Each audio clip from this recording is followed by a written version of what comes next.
जय हिंद दोस्तों, आप सभी का स्वागत है एक बार फिर से आपके अपने YouTube चैनल यूनिक ज्ञान में। आज हम BA first year first semester political science अर्थात राजनीति विज्ञान का सिलेबस देखेंगे, जिसमें हमारा टॉपिक मतलब हमारा कोर्स टाइटल क्या है, भारतीय राष्ट्रीय आंदोलन एवं भारत का संविधान अर्थात Indian national movement and constitution of the India. इसमें कितने यूनिट हैं, हर एक यूनिट में क्या क्या टॉपिक्स हमें पढ़ने हैं, आपको हिंदी और अंग्रेजी दोनों भाषाओं में बताया जाएगा, जिससे अच्छे से आपको समझ में आ सके। अगर आप चैनल पर नए हैं तो चैनल सब्सक्राइब कर लीजिए, क्योंकि आपका ये जो सिलेबस है चैप्टर वाइज आपको यहाँ पर पूरा कराया जाएगा। साथ ही साथ हर एक क्लास की, हर एक चैप्टर की नोट्स प्राप्त करना चाहते हैं तो हमारे टेलीग्राम चैनल को ज्वाइन कीजिए, जिसका लिंक आपको डिस्क्रिप्शन बॉक्स में मिल जाएगा। तो वहां से आप ज्वाइन कर सकते हैं और सभी क्लासेस की नोट्स प्राप्त हो जाएंगी और आपका ये जो सिलेबस है ये भी आपको वहां पर प्राप्त हो जाएगा। हमने यहाँ पर आपको प्रिंटेड फॉर्म में सिलेबस यहाँ पर दिखा रहे हैं, जिससे आपको क्लियरिटी से दिख जाए और अच्छे से समझ में आ जाए।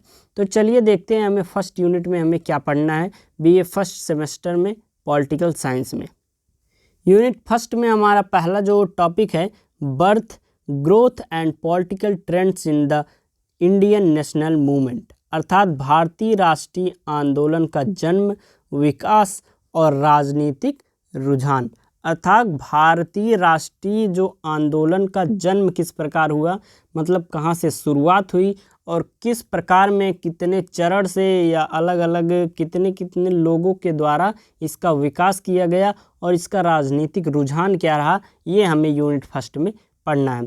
यूनिट सेकंड हमारा क्या है, stages of the constitutional development, making of the constituent assembly, philosophy of the Indian constitution, citizenship अर्थात संवैधानिक विकास के चरण, संविधान सभा का निर्माण और भारतीय संविधान का दर्शन और नागरिकता हमें पढ़नी है। सबसे पहले क्या है, संवैधानिक विकास के चरण अर्थात संविधान का विकास जिन चरणों में हुआ उन चरणों को हमें पढ़ना है, अर्थात कितने सोपानों में हुआ संवैधानिक विकास।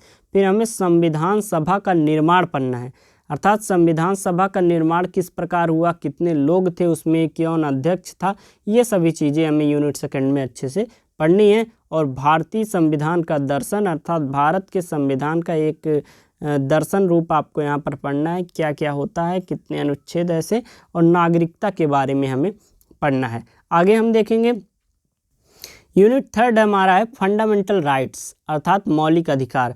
हमारे कितने मौलिक अधिकार हैं और कितने अनुच्छेद से लेकर कितने अनुच्छेद तक मौलिक अधिकार हैं हमें पढ़ने हैं। वो फंडामेंटल ड्यूटीज़ अर्थात मौलिक कर्तव्य हमें पढ़ने हैं। Directive principle of the state policy अर्थात राज्य के नीति निदेशक सिद्धांत हमें अच्छे से पढ़ने हैं। ये सभी टॉपिक्स चैप्टर वाइज आपको बहुत अच्छे से कराया जाएगा, इसलिए चैनल पर बने रहें, जिससे आपको कहीं भी भटकने की आवश्यकता ना हो सकता है शायद किसी का पढ़ाया हुआ लोगों को समझ में आता है, किसी का नहीं, लेकिन आप अपना कमेंट सेक्शन देख सकते हैं, जितने भी सेमेस्टर का हमने पढ़ाया हुआ है कमेंट में आपको देखने को मिल जाएगा कि यहीं से आपको सीधे सीधे प्रश्न देखने को भी मिलते हैं।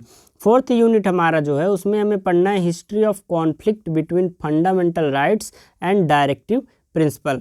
मौलिक अधिकारों और नीति निदेशक सिद्धांतों के बीच का संघर्ष का इतिहास हमें पढ़ना है। प्रोसेस ऑफ अमेंडमेंट संशोधन की प्रक्रिया पढ़नी है। Concept of basic structure of constitution अर्थात संविधान की मूल संरचना की अवधारणा पढ़नी है। हमें मौलिक अधिकार और नीति निदेशक सिद्धांत के बीच में जो संघर्ष रहा है और उसका जो इतिहास रहा है उसको अच्छे से पढ़ना है और संशोधन की प्रक्रिया पढ़नी है। साथ ही साथ संविधान की मूल संरचना की अवधारणा पढ़नी है। आगे हम देखेंगे अगला यूनिट हमारा जो पांचवा है उसमें हमें क्या पढ़ना है, union executive and union legislature केंद्रीय कार्यकारिणी और केंद्रीय विधानमंडल के बारे में पढ़ना है, जिसमें हमें प्रेसिडेंट राष्ट्रपति के बारे में पढ़ना है, कैबिनेट मंत्रिपरिषद के बारे में, प्राइम मिनिस्टर प्रधानमंत्री के बारे में, लोकसभा, राज्यसभा और स्पीकर के बारे में हमें पढ़ना है। अर्थात इसमें हमें राष्ट्रपति की शक्तियों को, राष्ट्रपति होने के लिए क्या चीज़ें आवश्यक होती हैं, क्या उसमें लिमिटेशंस होती हैं, या राष्ट्रपति की शक्तियाँ, या राष्ट्रपति के कार्य, मंत्रिपरिषद के कार्य, प्रधानमंत्री की शक्तियाँ, प्रधानमंत्री के कार्य, प्रधानमंत्री के लिए क्या आवश्यकताएं होती हैं, मतलब किन किन वस्तुओं की आवश्यकता हो सकती है कि एक व्यक्ति जो है वह प्रधानमंत्री बन सके। लोकसभा क्या है, राज्यसभा क्या है, और स्पीकर अध्यक्ष क्या होते हैं, मतलब कौन होते हैं, उनका कार्य क्या होता है, ये सभी चीज़ें हमें पढ़नी है। आगे हम देखेंगे स्टेट एग्जीक्यूटिव एंड लेजिस्लेचर, राज्य कार्यकारिणी और विधानमंडल।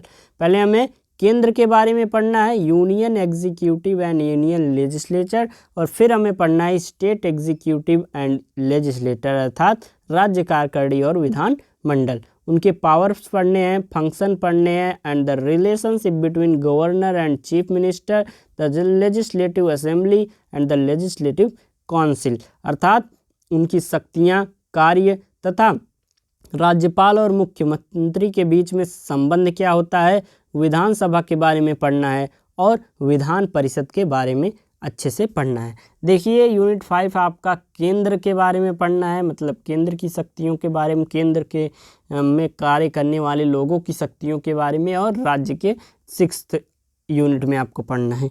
5th में आपको क्या पढ़ना है, फिर से एक बार बता देते हैं कि आपको राष्ट्रपति की शक्तियां, मंत्रिपरिषद, प्रधानमंत्री, लोकसभा और राज्यसभा के बारे में पढ़ना है, और आपको फिर राज्य कार्यकारिणी और विधानमंडल में शक्तियां, उसकी कार्य, और राज्यपाल और मुख्यमंत्री के बीच में क्या संबंध होता है, विधानसभा क्या होता है और विधान परिषद क्या होता है, ये सभी बातें हमको अच्छे से पढ़नी है। आगे हम देखेंगे, अगला है हमारा जुडिशरी, न्यायपालिका, composition, powers and jurisdiction of supreme court, सर्वोच्च न्यायालय, उच्च न्यायालय, high court and district court. देखिए यहाँ पर सुप्रीम कोर्ट, सर्वोच्च न्यायालय, हाई कोर्ट, उच्च न्यायालय, डिस्ट्रिक्ट कोर्ट, जिला न्यायालय की संरचना, शक्तियाँ और क्षेत्राधिकार पढ़ने हैं। अर्थात सर्वोच्च न्यायालय की क्या शक्ति होती है, उच्च न्यायालय की क्या शक्ति होती है, जिला न्यायालय की शक्ति क्या होती है, इनके अलग अलग क्षेत्राधिकार पढ़ेंगे और अलग अलग इनकी संरचनाओं के बारे में पढ़ेंगे। ये सभी टॉपिक्स आपको अच्छे से पढ़ाए जाएंगे। जल्द ही आपकी प्लेलिस्ट बन जाएगी BA first semester political science classes की, और वहाँ पर चैप्टर वाइज आपको कराया जाएगा, इसलिए चैनल पर बने रहें जिससे सभी चैप्टर्स आपको अच्छे से मिल सकें, वीडियोस प्राप्त हो सकें। साथ ही साथ आपको पता ही है कि यहाँ पर questions paper, most important questions और मॉडल पेपर भी यहाँ पर बताए जाते हैं, हल कराए जाते हैं, या क्वेश्चंस बताए जाते हैं, जहाँ से आपको सीधे सीधे प्रश्न भी देखने को मिलता है। आगे हम देखेंगे हमारा लास्ट यूनिट क्या है, centre state relationships, administrative, legislative, financial, special provisions for tribal areas and यानी composition, function and power of the election commission, जनजातीय क्षेत्रों के लिए प्रशासनिक, विधायी और वित्तीय विशेष प्रावधान, और पूर्वोत्तर नॉर्थ ईस्ट, चुनाव आयोग की संरचना, कार्य और शक्ति। चुनाव आयोग की शक्तियाँ पढ़नी है, संरचना पढ़ना है, उनका कार्य क्या होता है पढ़ना है, और जनजातीय क्षेत्रों के जो प्रशासनिक हैं, विधायी और वित्तीय, इन लोगों को जो अलग से विशेष प्रावधान प्राप्त होते हैं उनके बारे में अच्छे से हमें पढ़ना है। ये था हमारा लास्ट यूनिट, और आपका बीए फर्स्ट सेमेस्टर का यह था पूरा सिलेबस जो कि हमने आपको अच्छे से बताया, और इन सभी टॉपिक्स को अच्छे से हम टॉपिक वाइज, चैप्टर वाइज अच्छे से कराएंगे, इसलिए चैनल पर बने रहिए। साथ ही कमेंट करके बताइए कि आपका और कौन कौन सा सब्जेक्ट आपको पढ़ना है। साथ ही साथ अपने दोस्तों को शेयर करिए जिससे वह भी इस सिलेबस जान सकें और पढ़ाई स्टार्ट कर सकें। धन्यवाद, मिलते हैं अगले वीडियो में।